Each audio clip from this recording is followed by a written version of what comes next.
And welcome to the University of Tampa and the Namoli Family Stadium for an action-packed senior weekend of softball. The Berry Bucks come to town as Tampa looks to become the 2025 Sunshine State Conference champions. What Tampa needs to do to be conference champions is take 2 of 3 in the weekend series. They'll be co-champions if they take 1 of the games, solo champs if they take 2 of the games.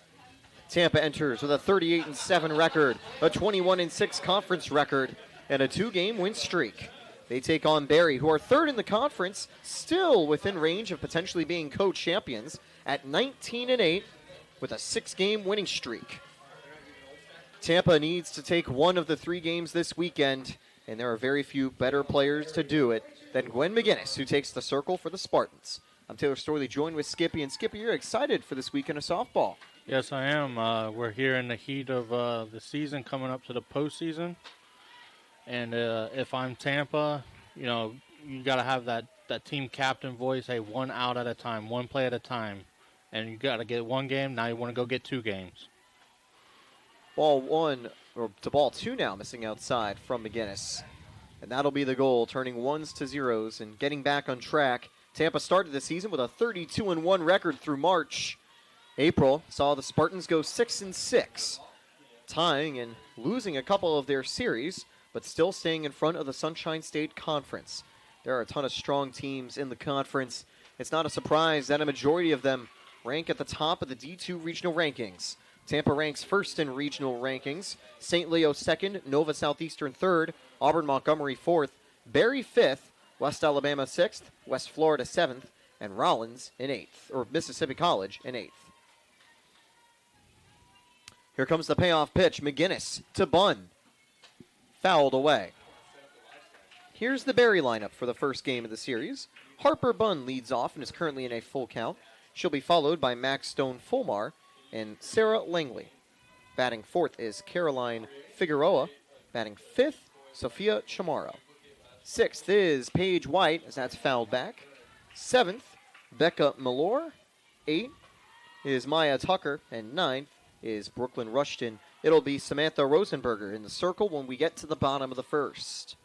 As a team, Berry's hitting .307 on the season. Bunn hitting .318 herself with a .476 on-base percentage. She's drawn a team-high 30 walks, also a team-high 10 hit by pitches. She'll be happy that she hasn't been hit yet by McGinnis and is looking to get on base. Payoff pitch, strike 3, changeup in the inside corner. That was a beautiful setup. It's Mariah Galehouse who's known for that electric changeup. Gwen McGinnis taking a page out of her teammate's book that time to get the first out of the inning. Stone-Fulmar steps up to the plate, batting .309, .366, .450 this season. And she'll foul this one away for strike 1. Stone-Fulmar definitely kind of playing that versatile second batter in the lineup. A bit of speed and also the ability to lay the bunt down. Has 5 sacrifice hits, tied for the team lead with Maya Tucker. 1-1, fastball missing high for McGinnis. What a season it's been for Gwen McGinnis. Tampa's strikeout queen has recorded 99 now, over 100 innings in total, and now is 1 strike away from what would be strikeout number 100 this season. She is second in team ERA with a 1.18 and a 14-3 record, the most appearances for you, Tampa, with 20 on the season. Strike 3 hits the corner. Triple-digit strikeouts for McGinnis in 2025. That was a great fastball right there on the outside corner. McGinnis has been stellar throughout her entire Spartan career and continues getting the second out of the inning.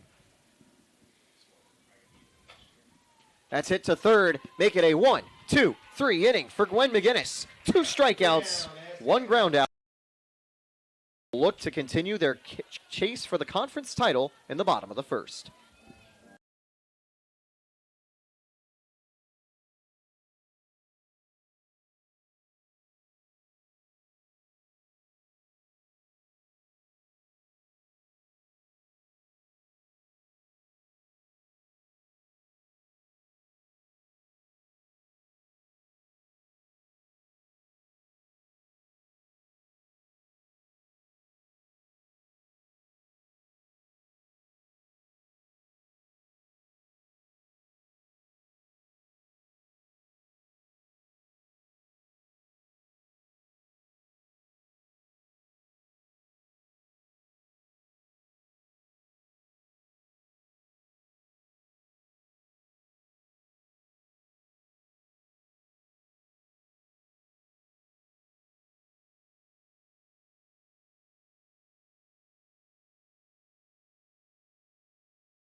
And we're ready to go in the bottom of the first. Barry is going to bring out their left-handed ace, Samantha Rosenberger. Rosenberger's had the lion's share of the Bucks starts this season, 24. In that span, she has recorded a 9-6 record in the circle with a 2.45 ERA. Meanwhile, here's the lineup for your Tampa Spartans. Lily Keister leads off, followed by Lauren Fantone. Alexa Russo batting in third, Abby Soltz batting cleanup. Mariah Gilhouse bats in fifth, with Kenna Kreidler batting sixth. Kate DeSimone in seventh. Hannah Yetter batting eighth, and Kenzie Reynolds batting in ninth. This has been the Tampa lineup that they've gone for throughout most of the second half of the season. That'll be strike one down low. Keister leads the way for the Spartans and leads the team with a .362 average. Only Devin Hammonds is a player with more than 10 at-bats that has a batting average higher than her. And Hammonds only has 13 in the season. Keister is going to quickly go behind 0-2, though. Keister hitting .362, .403, .384. Also has a team lead, 16 stolen bases.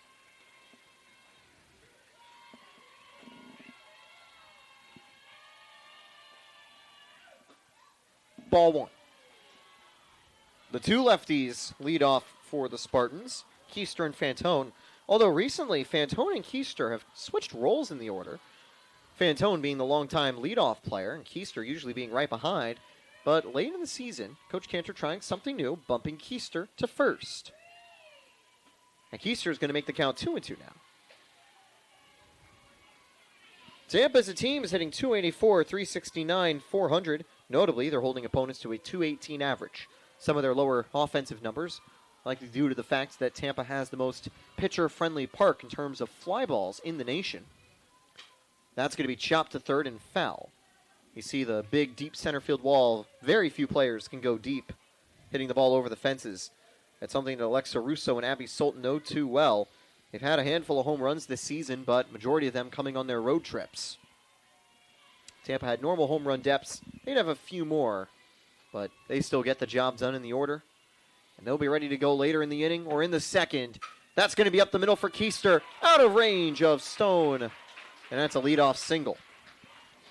Something I'm seeing here, Taylor, is Rosenberger is trying to get that, low pitch, really dialed in, and that's going to make it hard to elevate it, hit the gaps. So Tampa's going to have to wait for that mistake up in the zone just right there and just go with the pitch. Don't try to do too much with it. One pitch, one out at a time.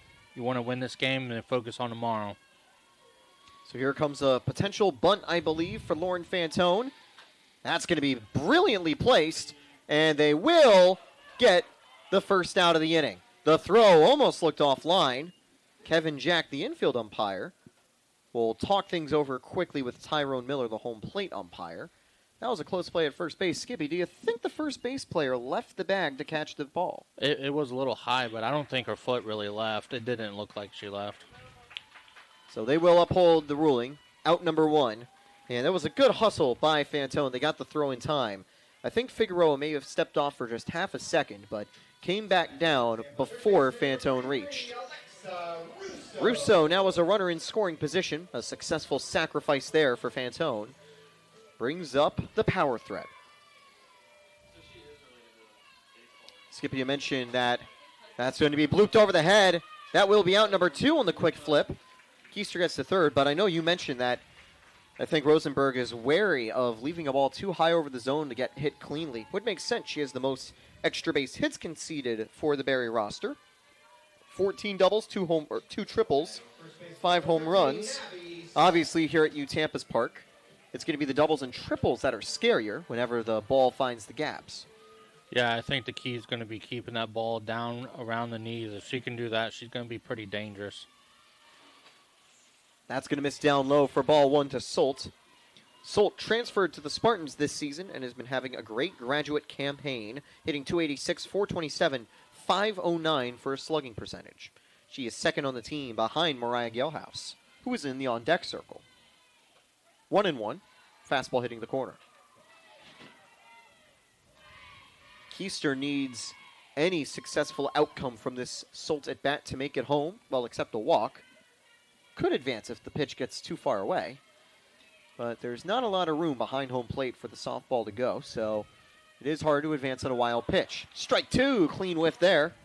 Rosenberg, one more strike to strand a Spartan on the base path. That was a really good challenge pitch. I would even go back there again. The only difference would be that Solt might know it's coming, if she does. Does she go off speed? Does she return to the fastball down low? Fastball in the corner, ball two. The ball's just got to find the grass somewhere, and Tampa's going to take this lead first inning. Even something really slow in the dirt could do it for the Spartans. Now the 2-2. Hit deep to right field. That's going to be a tricky play for Langley. That is going to fall foul. That would have been a triple if it was fair, but, well, it landed right in the corner and didn't take any bounces beforehand.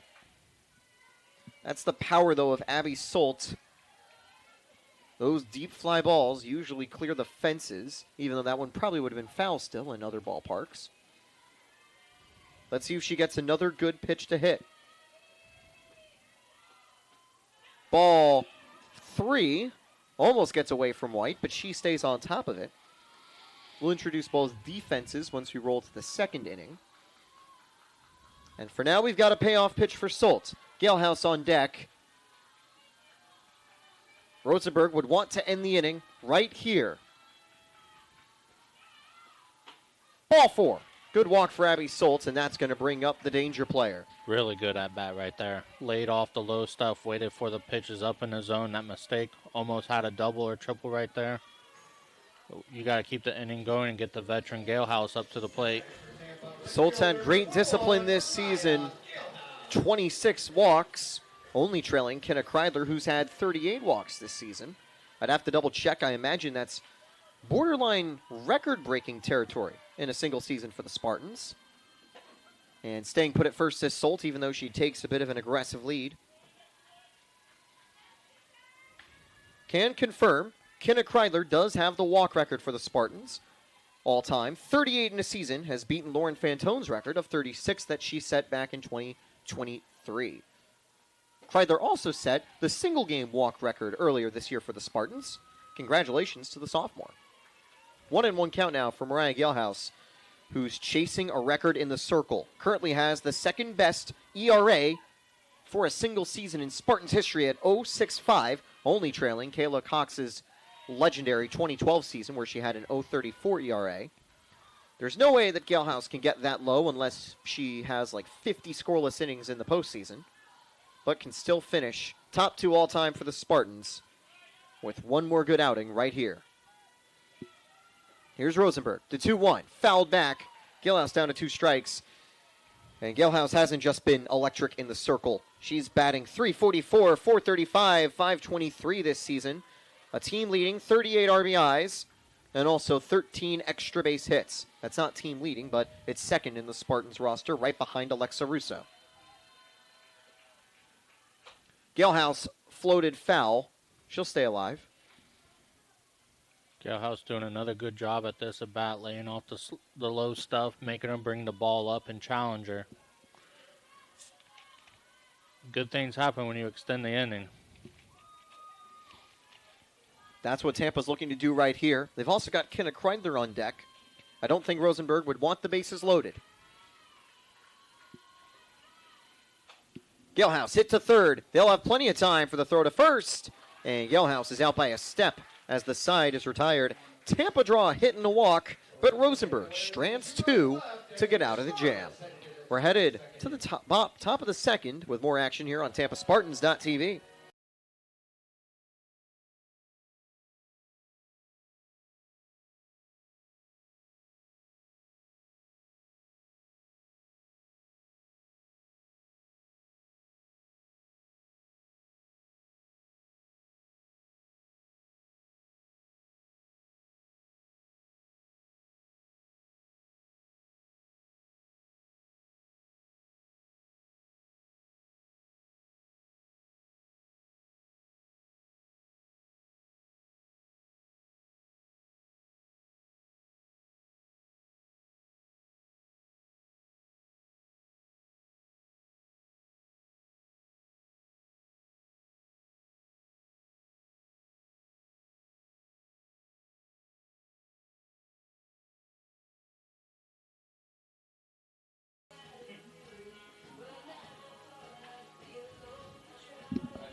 And welcome back to the University of Tampa on the Sunshine State Conference Digital Network.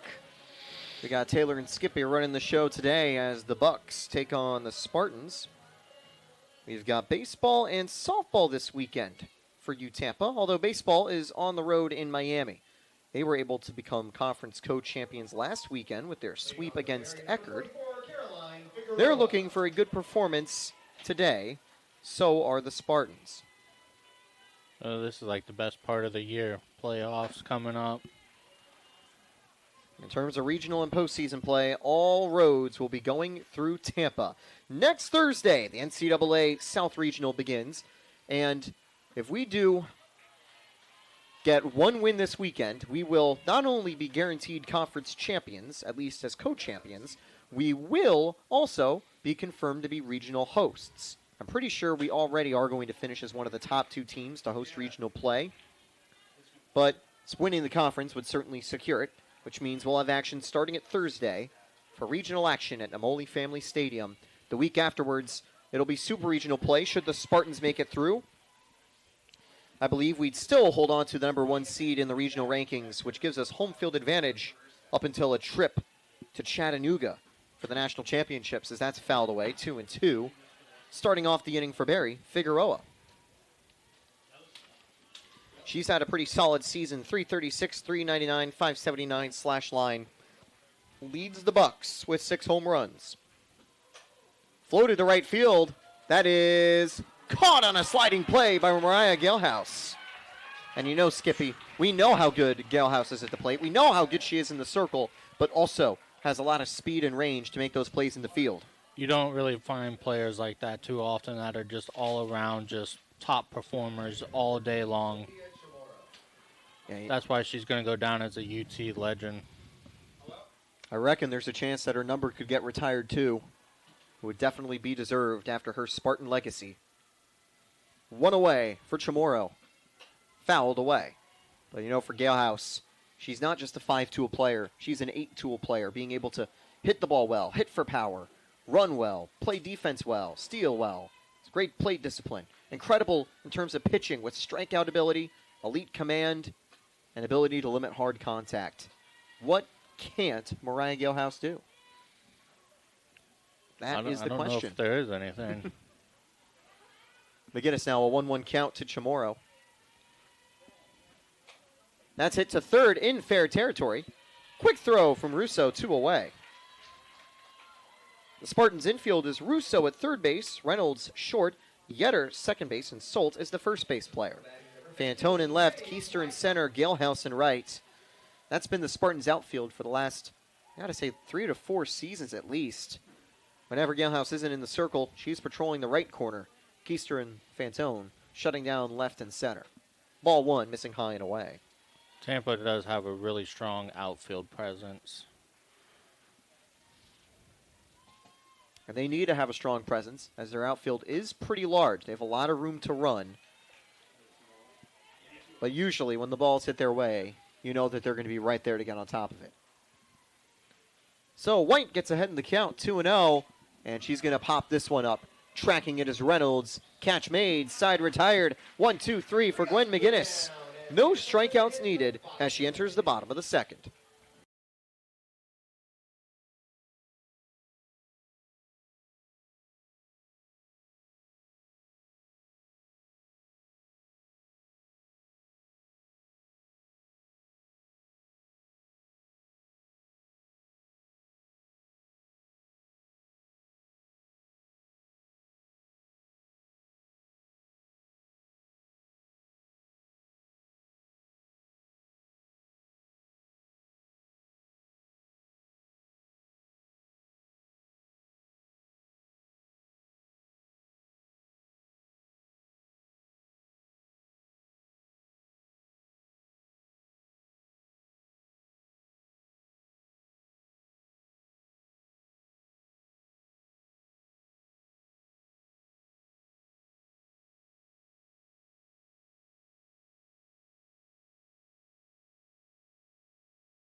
Here we go. Tampa and Barry continuing the bottom of the second.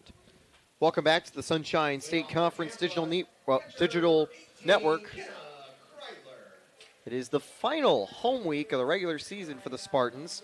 But for all our spring sports, all roads go through Tampa. From lacrosse to baseball to softball, postseason play will be held here on our U-Tampa campus. And Tampa looking to continue their strong conference record of 21-6 as they continue their matchup. April was a tricky month for the Spartans as they went 6-6, but you know what they say, April showers bring May flowers. And with the title potentially coming up, that's what Tampa's going to hope to do, a strong postseason run after potentially an end-of-season series win. Senior Days tomorrow at U-Tampa. The festivities start at 12 p.m. with Game 1 of a doubleheader.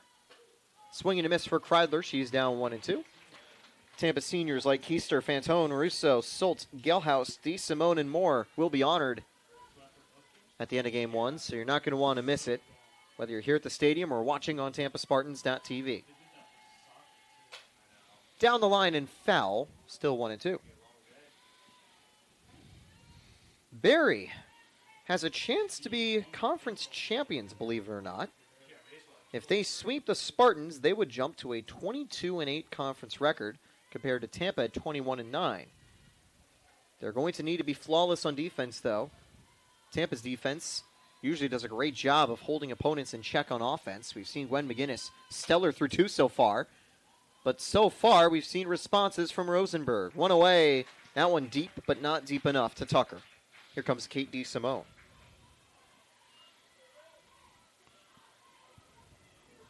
St. Leo's also in a position where they could be conference champions. They also need Tampa to lose out and for them to win their series against the Eckerd Tritons.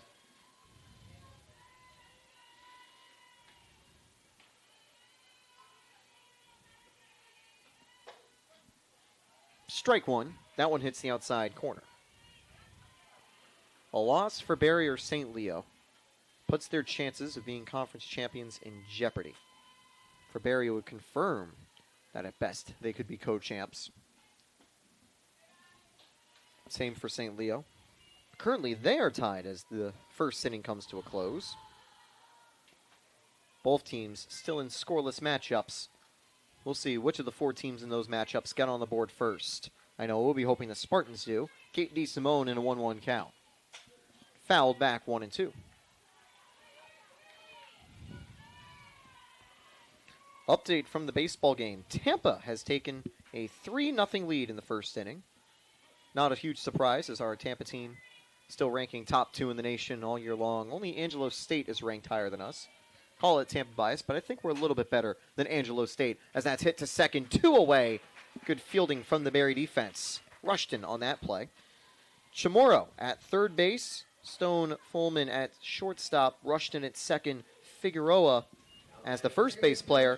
Malure in left. Tucker in center. Langley in right. White forms the battery with Rosenberg. That's how the Bucks defense lines up. Hannah Yetter steps up to the plate. Using the LeAngelo Ball song as her walk-up tune.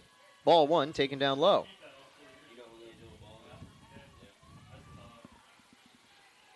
Yetter looking for her first Spartans hit.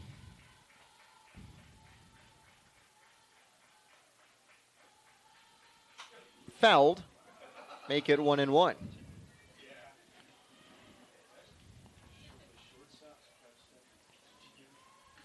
So far, the middle infield's gone through a couple changes this season with the Spartans lineup.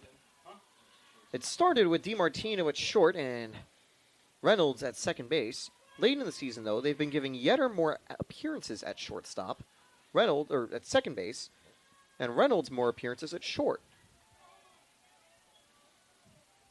The Spartans lost long-term shortstop Stephanie Ballmer over the offseason.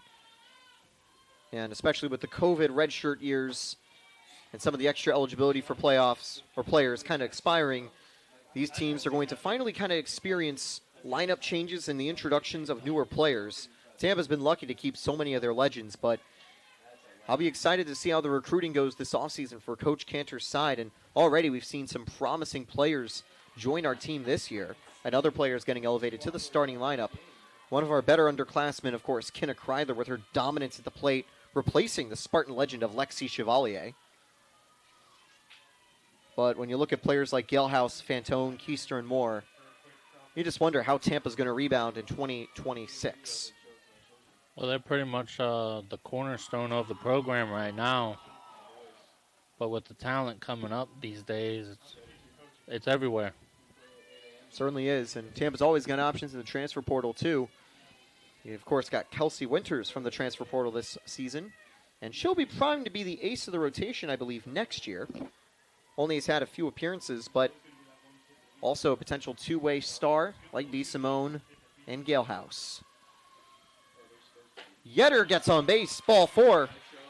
This is the first time she's reached base for her second time she's reached base in her Spartan career, drawing her second walk.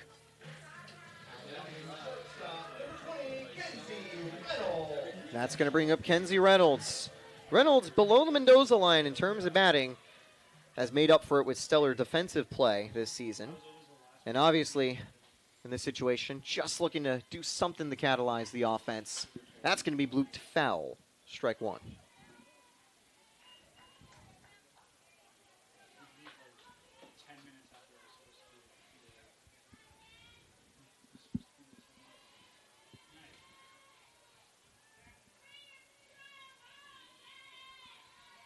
Two outs here for Rosenberg. Has to deal with a base runner. Swing and a miss. 2 strikes now to Reynolds. We might see the top of the Spartans order do up if Rosenberg ends the inning right here. 1 more strike is needed. That's going to be chopped up the middle. Rosenberg there. Her flip is going to be very late. Reynolds beats the throw, and that is exactly why you hustle on every single batted ball, because Rosenberg just was a little too slow to react and get the ball to first. Yeah, I believe the shortstop should have took that ball as her body's already traveling that direction. Rosenberg had to turn around, figure out where she was, and look to first base. And once again, Tampa has extended the inning. You keep putting pressure on, it's going to eventually break open. Almost a swinging bunt that time from Reynolds. Gives her a base hit and puts her aboard. Yetter at second. Reynolds at first. 2 outs. 2 base runners for Tampa. Trying to break open the scoring.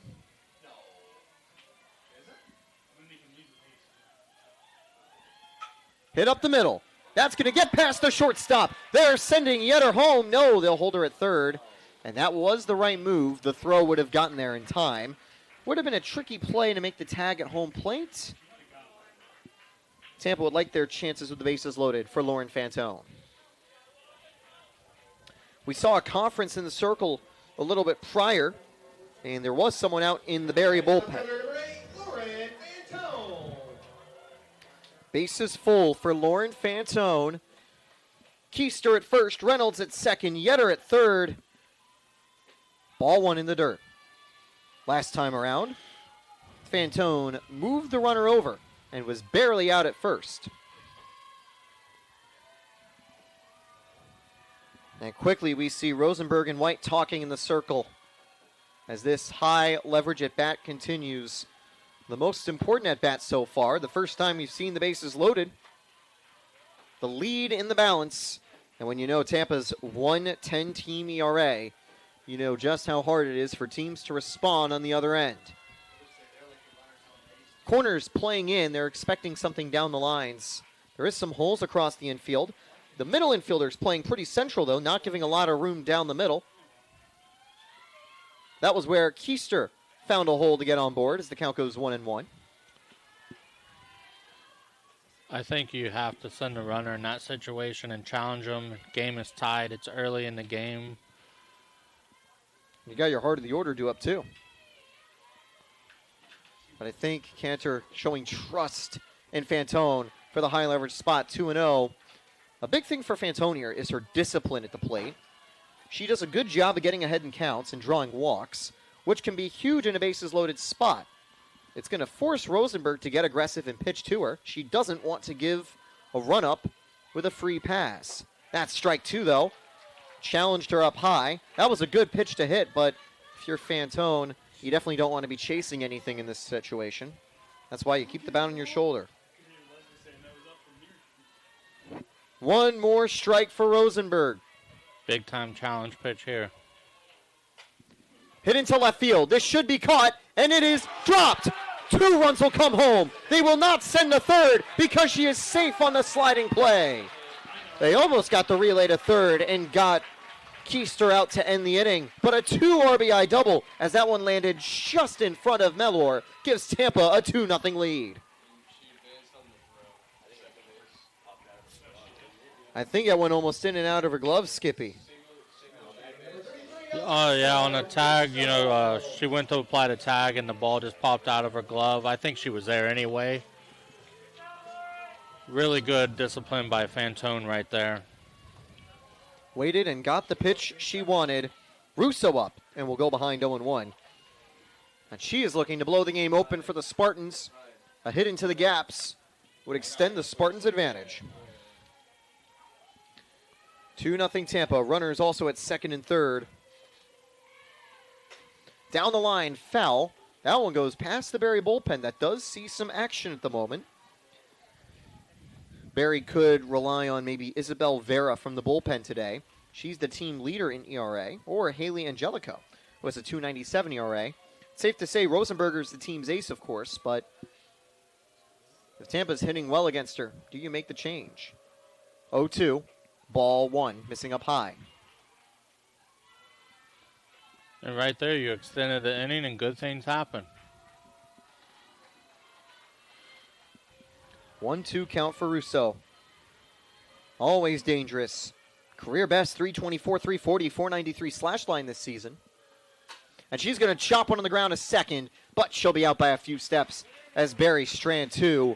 Not before Lauren Fantone gets a 2 RBI single where she advanced to second and has given Tampa a 2-0 lead entering the top of the third.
So Tampa has taken the lead. Lauren Fantone's 2 RBI base hit has given the Spartans an early advantage, and Gwen McGinnis is in a position for her 15th win of the season. Now, Tampa have had a lot of seasons where they've relied on one starting pitcher for a majority of the innings and majority of the starts, so there's no way Tampa can challenge for any of the wins records this season.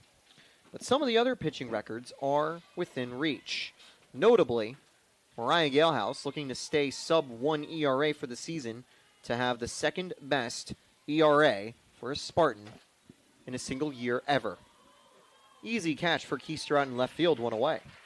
Or actually, Fantone out left field, one away. McGinnis already has an appearance on the top 10 best ERAs for a Spartan season of all time. Her 2023 season saw her put up an 0.81 ERA. 1 year earlier, Mary Beth Fellman had a 0.68 ERA. That's foul for strike 1. Beth Fellman was the lone loss for the Spartans' pitching rotation this season. Tampa relied on the three-headed monster of Galehouse, McGinnis, and Mary Beth for a couple seasons. And this year, it's Dee Simone who's been able to fill that role in the rotation. And that rotation has remained as deadly as ever as the count goes 0-2.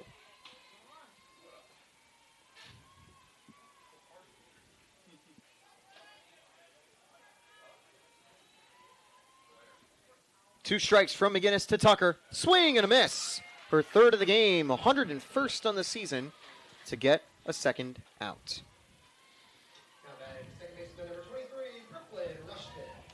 The best strikeout per 7 season in Spartans history belongs to Kayla Clocks, who retired 12 over 7 innings per average in that season. But it's been a great year for McGinnis, who's had an above 7 K through 7 throughout the season. Just a little bit off the leaderboard, but if she gets a couple of big strikeout games come postseason time, might be able to crack the top 10. 1-1 count now. Of course, thanks to Tampa Spartan players sometimes having 150-plus inning season, she would need a lot of strikeouts to get close to the Tampa strikeout records. Julia Morrow in 2015 has a team record at 349 strikeouts. That is a ludicrous number for a 50-game softball season. 1-2 count coming up from McGinnis. Just missing for strikeout number 4. Rushton stays alive. For this season, Rushton is hitting .284, .327, .373.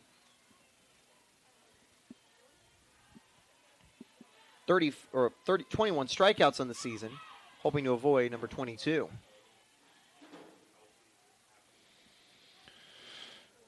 A beautiful day at the U Tampa campus. The sun in the sky, it'll eventually be making its way down. Don't know if it'll set before the end of the game. That one's going to be blooped and caught by Russo. One more strikeout added to McGinnis' total. Another 1-2-3 inning. We're headed to the bottom of the third. Tampa will have the heart of the order due up. Solt, Galehouse, Creedler.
And welcome back to the University of Tampa.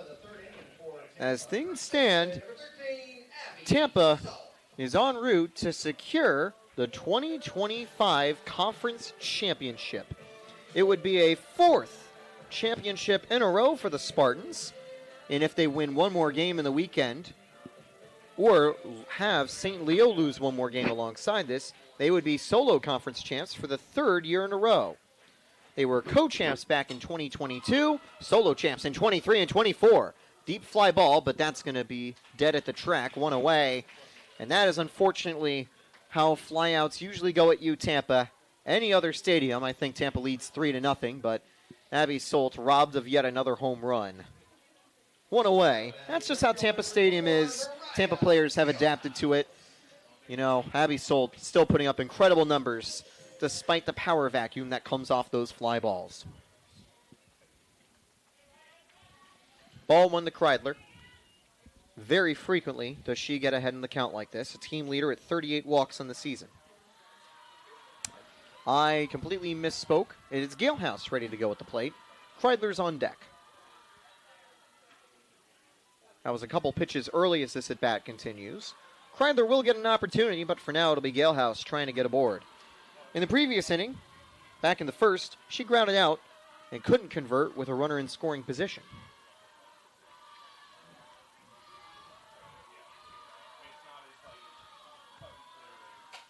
Galehouse floats this to right field. That's going to get down in no man's land, but caught by Rushton right before it drops.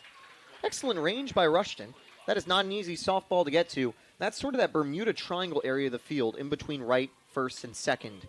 And there are similar spots in between left, third, and short, center, second, and short, too, where balls are very prone to drop in places where fielders can't get to. Very hard for the middle infielder to read that ball with a ton of backspin on it. It looks like it just stays up and all of a sudden it just drops out of nowhere. It's also, of course, easier when you're running towards the ball rather than away from the ball, or backwards towards the ball as the count goes 0-1. Or I think 1-0, actually. Kreidler's take was just on the edge of the plate. A little outside for Rosenberg. She's over 50 pitches in the game, but has been more economical so far in the third as the count goes 2-0. Rosenberger's doing a nice job, fighting through this. She's kind of lost the command down low, so Tampa is really jumping on the balls up in the zone right now. It's a dangerous place to live. Strike one hits the corner, and that'll avoid Rosenberger going down 3-0.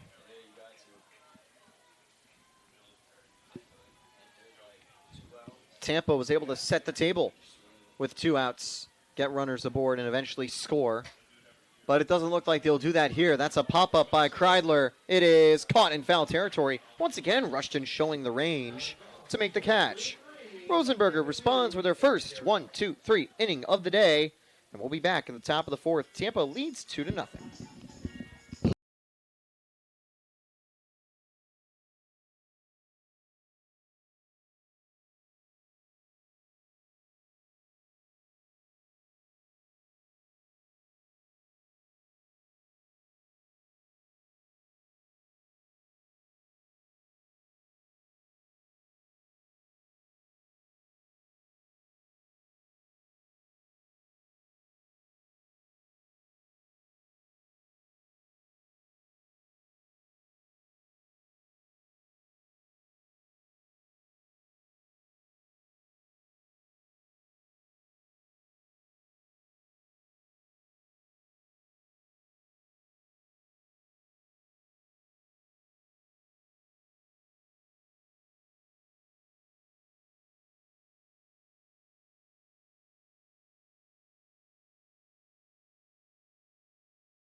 Springtime in Spartanland has brought a lot of success. Tampa men's and women's lacrosse have won their conference championships. And Tampa men's baseball are also en route to a conference title of their own.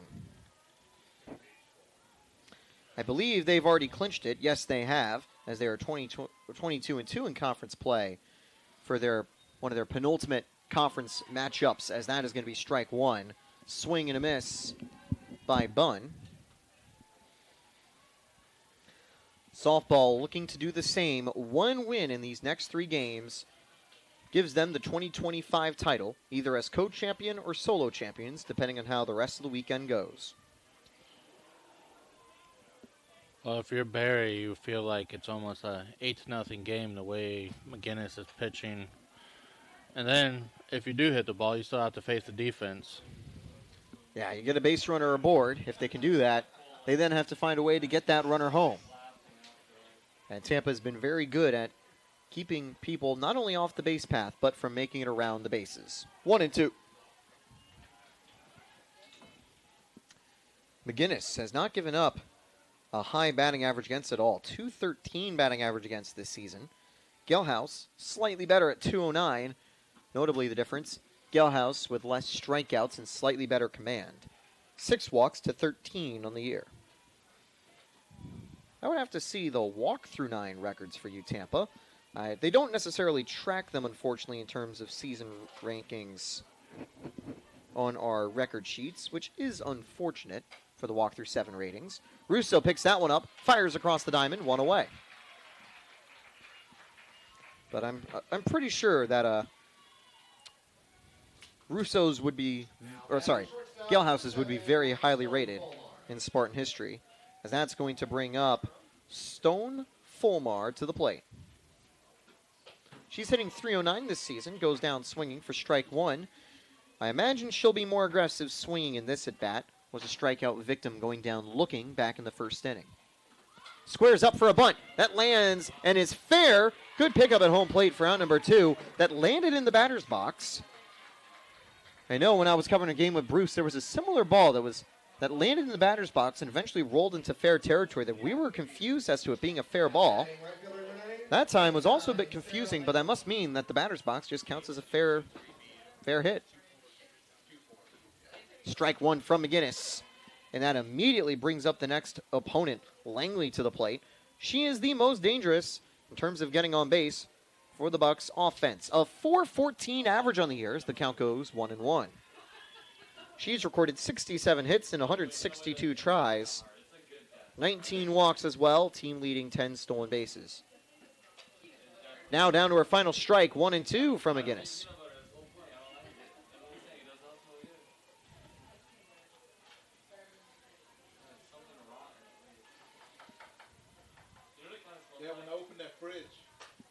That's going to be hit foul. Still 1-2.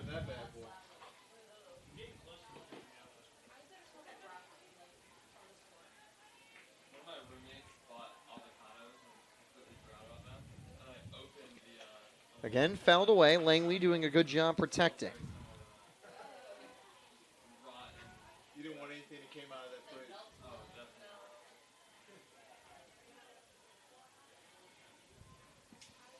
So one more chance of the 1-2. Roll to second. Yetter is there. Side is retired. 3 up, 3 down times 4 for Gwen McGinnis. We are headed to the bottom of the 4th.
It's going to be Kate DeSimone leading the way for the Spartans. Welcome back to Tampa Spartans TV. 7-8-9 due up. Rosenberger continuing in the circle. 3 innings, 4 hits, 2 walks, and 2 runs surrendered so far. But she has battled through, coming off of a 1-2-3 inning. Ball 1 missing away. Notably, Skippy, I see Yetter and Reynolds at the bottom of the Spartans order. They're listed as right-handed batters, but they've recently been batting left-handed against Rosenberger. I think it's because that drop ball also falls back to them, so it would fall back into their power zone near their hands. And it's always good when you've got kind of switch-hitting versatility on offense.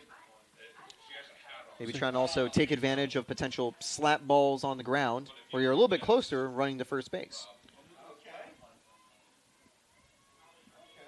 Rosenberg ready to go now, the 1-1. She'll miss down low, 2-1. That one falling away for DeSimone to get ahead. I really thought Rosenberger would get that low drop ball dialed in. It almost seems like she's kind of lost that locate on it.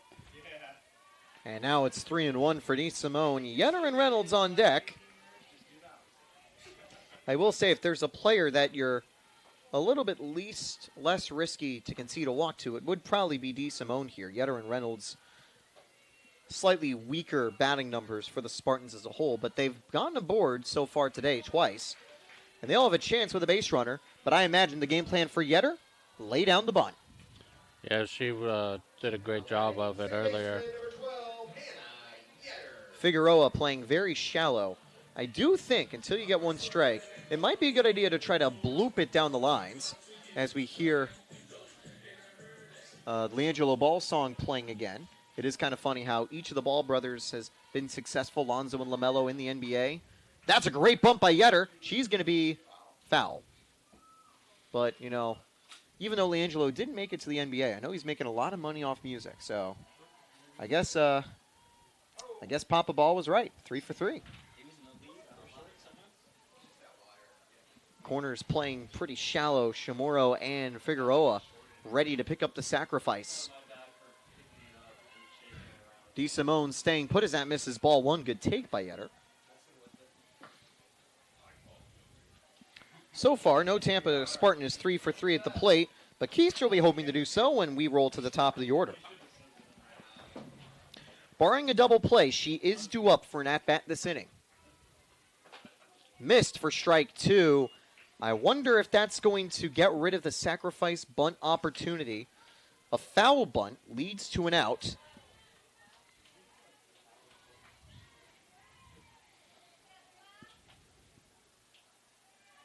Once again, DeSimone ready to run. This one's blooped. She'll have to quickly head back to first. That's caught on a pop-up to short. One away. Good contact, but Yetter needed to hit that over to Chamorro and Figueroa for that to get down and advance the runner. Reynolds ready to go, and we'll see if they go with the same game plan. A one-out bunt to advance the runner for Keister. I personally am never a huge fan of the one-out bunt, but maybe that would have been better than this. Popped up to third base. Unlucky for Reynolds. She'll fall to 1 for 2 today. And good job by Rosenberger to get some weak contact. Now, the big difference with the one-out bunt is if you're worried about the double play, you usually avoid it if you get the bunt down. But also, if you're good enough in fielding, you can still turn that into a double play. Call to the bullpen for Barry. With Keister headed up, they are going to bring on a fresh arm from the bullpen. Now entering the game for the Bucks, it's Isabel Vera for a high-leverage spot.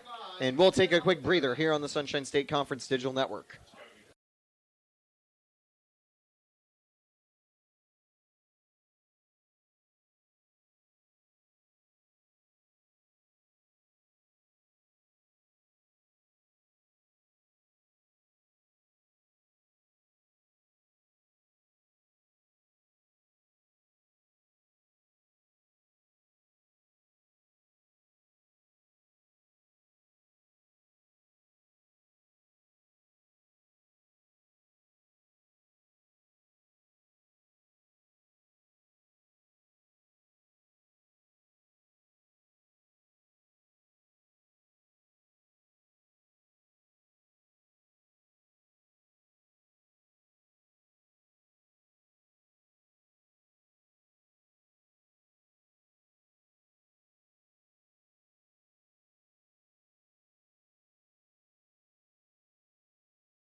And we're back on TampaSpartans.tv.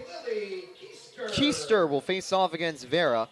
I wonder if this is just going to be a one-batter change, given that Keister's 2 for 2 against Rosenberger so far, or if Vera's going to get the green light to go the distance from the bullpen. 1.94 ERA on the season for Vera. Well, it's high stakes right now for Barry. They cannot afford to lose a game, and they want to keep Tampa from clinching. Down the line, that's going to be foul by a few feet. But yeah, I mean, they want a chance to win the conference. Sweeping the Spartans would actually give them the chance to, unless St. Leo also sweeps. If St. Leo and Barry sweep their series, they are co-conference champions, believe it or not. I think Tampa will still have the regional play advantage, weirdly enough. But if either of them lose one game, they lose the chance to be solo champs and have to hope that the Spartans only take one of two. That's going to get away. DeSimone gets to scoring position. Wild pitch to make it 2-1. For Barry and St. Leo, regional rankings are also up for grabs here. The Lions are sitting comfortable in second. They're going to need to win this series to stay in front of the Sharks to host a regional play next week. Barry getting a good series here could try to put them in contention to host as well. Hit to left field, but that's not going to drop in time. Sliding and making the catch is Malor. Side is retired. And a good job out of the bullpen. Vera steps up and gets out of the jam.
So here we go in the top of the 5th.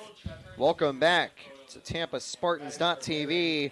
Gwen McGinnis, stellar so far, striking out 3 over 4 scoreless frames.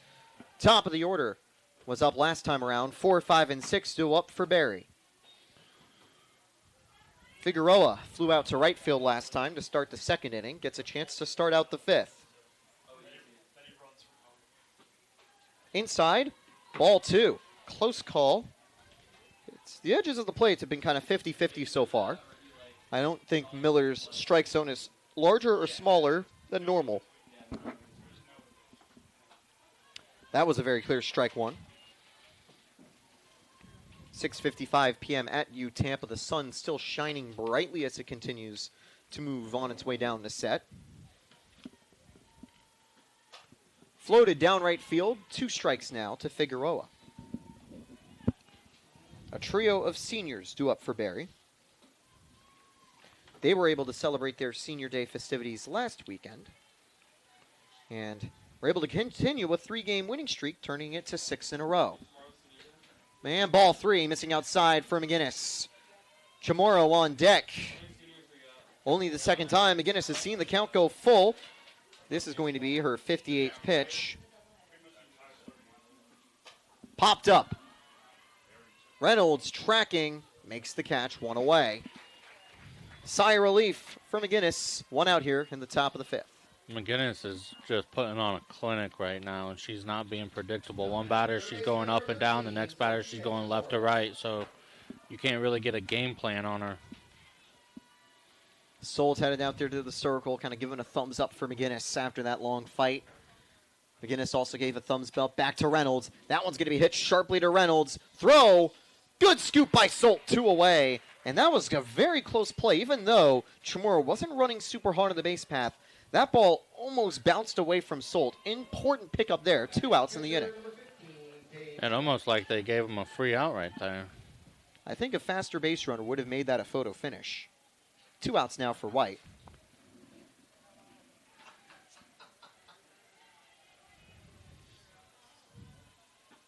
Ball 1 missing up high. Update from St. Leo and Eckerd. They are still level at 0 in the top of the 4th. Tampa have the 2-0 advantage here against the Bucks. That's going to be hit to third. Russo with an important pickup. Her throw on target. Wow. 3 up, 3 down, 5 times in a row for Gwen McGinnis. Stellar stuff from Tampa's strikeout queen. We're headed back to the plate in the bottom of the 5th.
And we're back at the University of Tampa. Vera stays in the circle for the Bucks.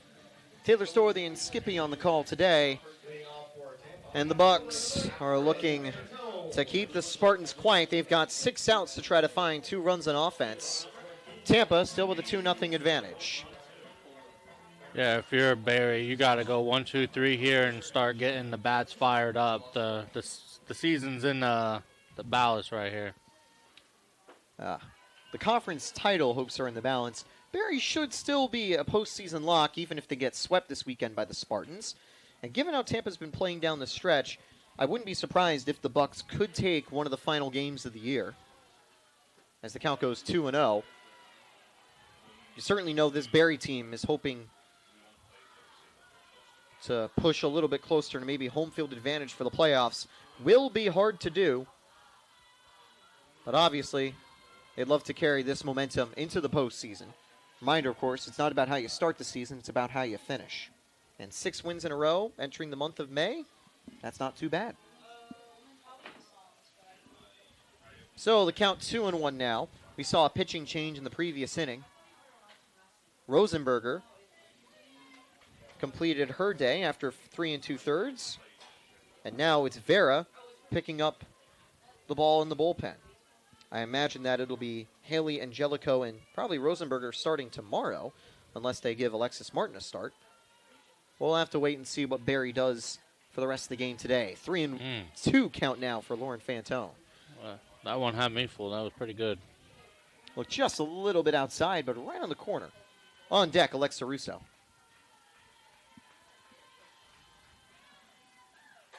Fantone driven down the line. Fantone would be the hero so far for the Spartans. Had the 2 RBI single back in the second. Since then, Tampa has only had a couple of base runners. Rosenberger concluding her day quite well, and then Vera getting out of a tricky spot. Still a full count from Vera to Fantone, ball 4. And even if she swung, she probably reaches safely on the drop third strike. But it's ball 4 instead of a drop third strike. And it's Alexa Russo headed up to the plate.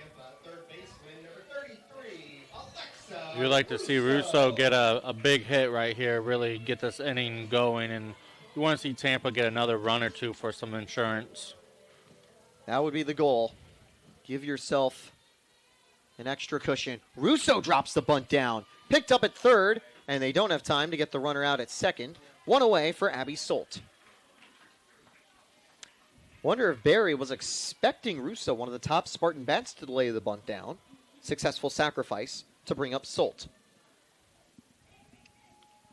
There are few people that can put the ball over the wall here at Namoli Family Stadium. Abby Solt is one of them. She's had, I believe, 2 home runs here this season. It was, I believe, one of her first games for Tampa, where she delivered the ball over the fence in dramatic fashion. Ball 1, changeup, clipping the zone actually, strike 1. Late call in the very slow changeup. You need a productive out at the very least right here. And that'll be strike 2, changeup, almost an eephus changeup, hitting the zone. 0-2 count. A little slow pitch softball action right there. And sometimes it's the changing of speeds that'll fool you. Solt trying to rebound. She's 0 for 1 today. Ball missing outside. Solt drew a walk in the first, flew out in the third on a very deep fly ball. It took Tucker all the way back to the warning track.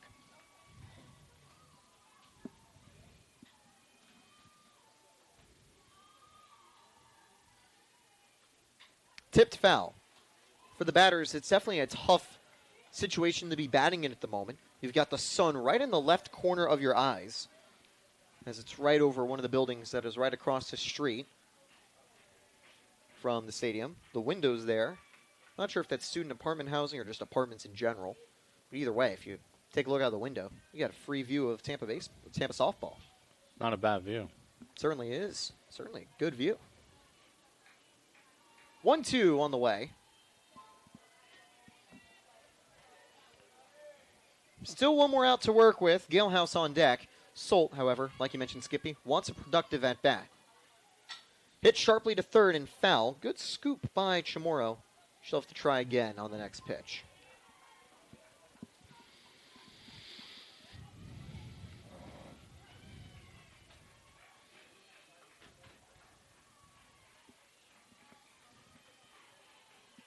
One, two on the way.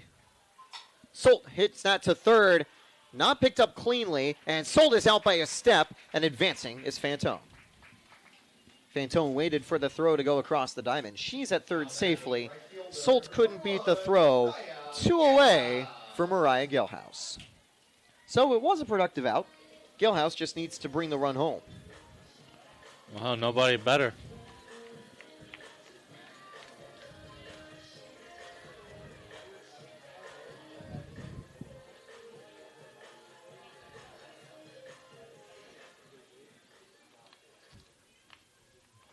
Looks like we're going to have a meeting of the minds here.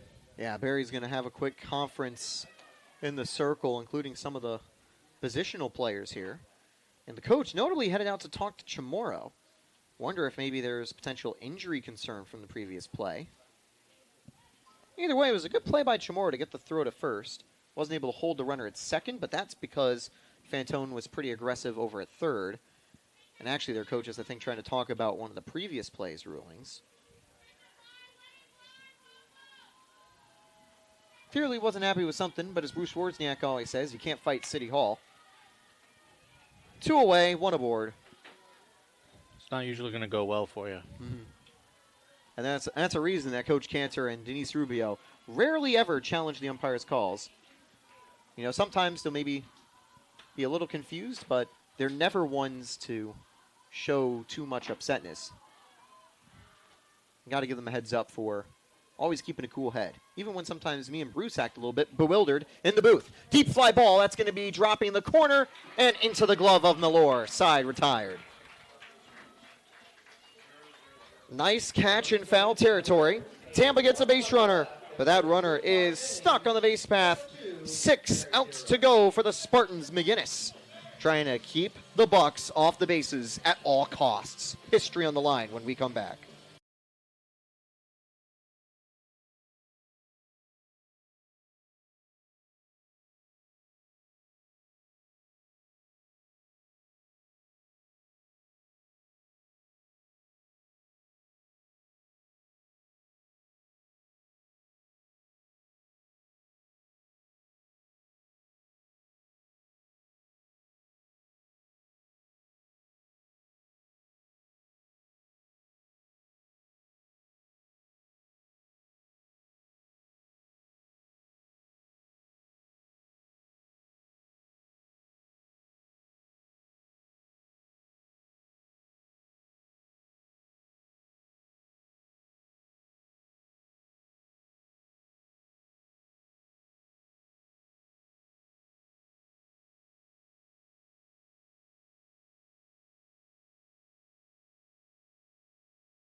Here we go in the brand new inning. The pressure building for Gwen McGinnis and the Spartans. She's faced 15.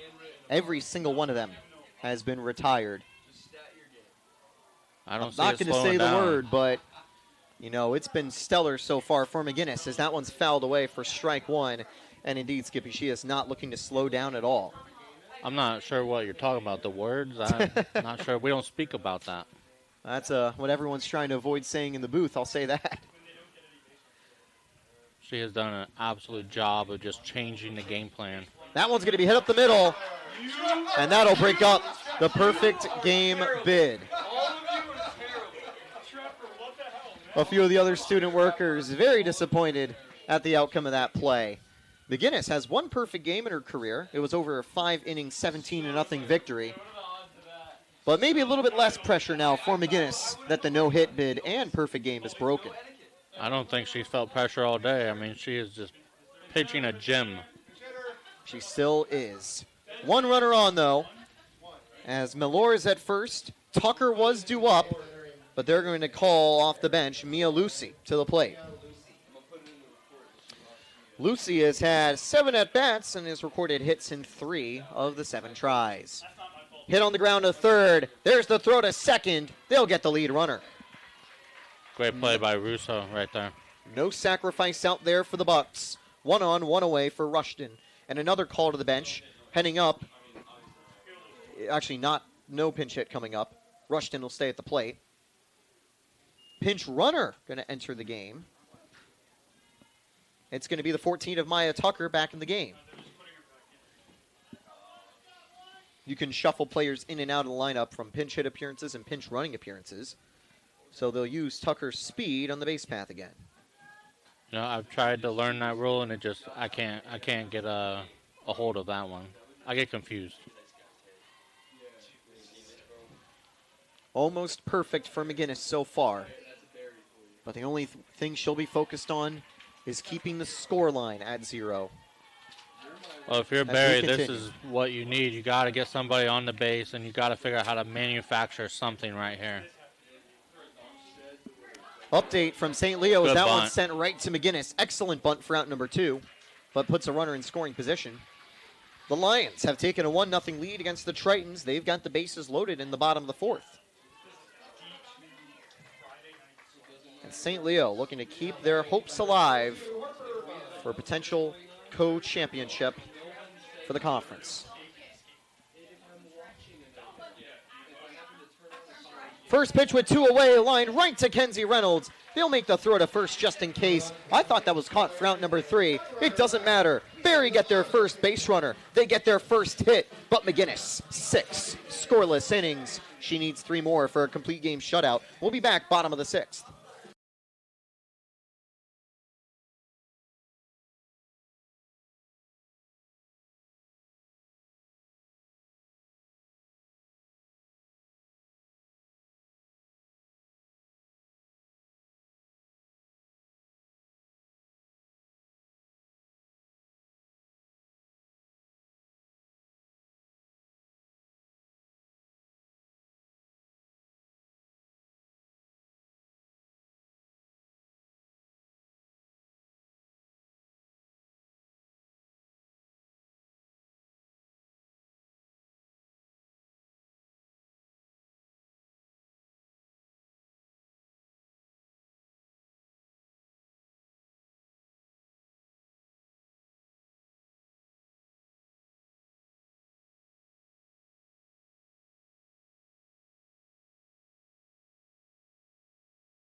And welcome back to Tampa Spartans TV.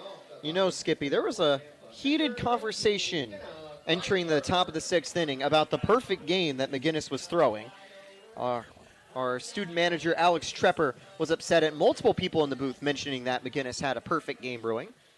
One of them including our very own Tom Colby. So if you want to blame someone for blowing the McGinnis perfect game, I suggest blaming Tom Colby. 1 strike. Kenna Kreidler leads off for the Spartans. Earlier this season, Kreidler had an important milestone, not only breaking the single-season walks record, but the most walks in a game for the Spartans. It's not always the most glamorous stat, but oh boy, is it effective.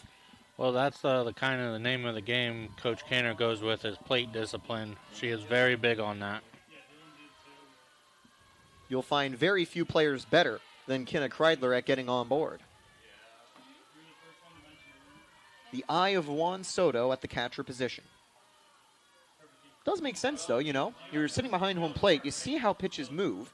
Should give you an advantage at the plate in terms of being a batter, too. Well, that's a pretty good name to be represented by. 3-1 count now for Kreidler. DeSimone, Yetter, Reynolds due up. But looks like they'll have the bases empty. 1 away. Quick throw from short. Tampa here just trying to give themselves an extra cushion for the top of the 7th. McGinnis is absolutely cruising. Stellar. Incredible. You can use any adjective to describe her performance. Continuing what has been a stellar season and a stellar day today. She needs 3 more outs, and I know she wouldn't mind an extra run or 2. And that is going to miss down low for ball 1.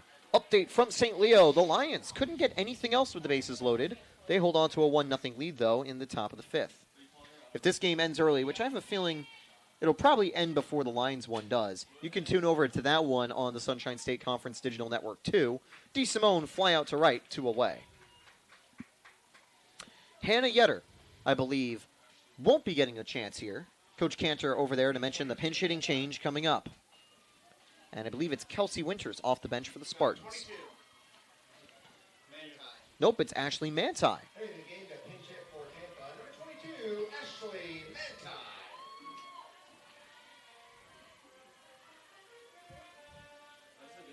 I thought it was Winters over the on-deck circle. It was actually Reynolds, but even she is headed back to the dugout. I believe Cantor might be making a second change, too. Obviously, we'll see Yetter and Reynolds back in defense for the top of the 7th, but might have some replacements here on offense. Let's see what Manti can do with the plate. Hitting .429. This will not be another hit. She is out by a step. Unlucky for Manti. Tampa goes down in order. Vera, stellar from the bullpen, only giving up 1 base runner. And we are headed to the top of the 7th. 3 more outs to go.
Here we go in the top of the 7th. Welcome back to Tampa Spartans TV. Gwen McGinnis en route to a complete game shutout. All she needs is 3 more outs to secure a co-Spartan championship at worst for the Spartans, and likely a solo conference title. 2 wins this weekend give Tampa the conference title outright. 1 win means that they will be getting the silverware no matter what, even if it's shared with St. Leo. They won't be able to share it with Barry, I believe. The Lions will need to win out. Tampa needs to go 1-2 for that shared title to happen. And at the moment, the Lions are in front in game 1 of their series against the Tritons. 3 outs to go to celebrate. 1 more win after that to really celebrate. Swing and a miss. McGinnis gets strikeout number 4. 1 away in the top of the 7th. The last Spartan perfect game was back in 2022 with Mary Beth Feldman shutting down the Embry-Riddle Eagles after Lily Keister walked it off in the bottom of the 7th. There have been 2 other perfect games since. McGinnis had 5 perfect innings in a run rule victory against Chestnut Hill. Gilhouse, 6 perfect innings in a run rule victory against Florida Southern. McGinnis also has the most recent no-hitter for the Spartans back in 2024. That was a 7-inning matchup against Post. That she only surrendered base runners not via hits. However, it's not a no-hitter or perfect game today. 1 hit surrendered, but that's been one of 2 base runners, as there was also a fielder's choice. 2 strikes now to Langley, who's 0 for 2.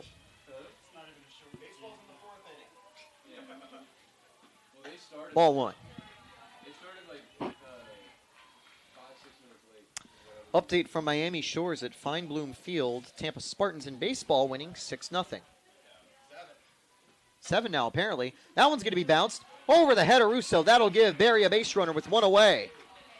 And that was just the perfect slap hit to give them their 2nd hit of the day. I think you're going to see the runner steal at some point. Stay out of the double play. So Tampa definitely needs to stay aware of that. That would be wise for them to try. Langley's also got the speed to make it work. 10 steals on the season. Tampa's not actively covering second, as that's going to miss up high for ball 1. They were leaving a lot of room down the middle for any hit softball. Figueroa 0 for 2 today has put balls in the air twice. Down the left field line, foul. That lands at the Spartans bullpen, which is empty.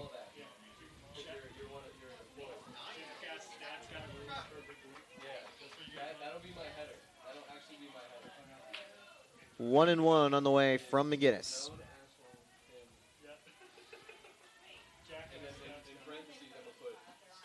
Popped up to right field. Galehouse tracking. That's out number 2. 1 more for Gwen McGinnis. And she would pick up her 12th perfect game and 12th complete game and 5th shutout of the season. 12 perfect games in a season would be absolutely insane. That'll Pretty be sure. some sort of record. Pretty sure Kayla Cox got close to that, or at least 12 no-hitters for Kayla Cox. That one's going to be blooped to the light center. Caught on the run. A CSGO for Gwen McGinnis as Tampa takes a 2-0 lead and are your 2025 Sunshine State Conference champs. Tomorrow, we'll learn if they share that honor with St. Leo or if they will be champions outright. For Tampa, it is their 8th conference title in program history and their 4th in a row. Tampa will now improve to a 39-7 record, 22-6 conference record. Gwen McGinnis gets win number 15 for 2025. It's defeat for the Bucks. They fall to 34-17. Rosenberger falls to 9-7 on the season. And we'll be back with 2 more games from Nemoli Family Stadium tomorrow. McGinnis, certainly player of the game honors, 7 innings, 2 hits, and 4 strikeouts. Dominant shutout performance. And it was Lauren Fantone, the difference maker on offense, with her RBI single. So we'll be back tomorrow. I'm Taylor Storthy for Skippy alongside me. We hope you have a great Friday night. And Senior Day begins at 12 p.m. tomorrow. We hope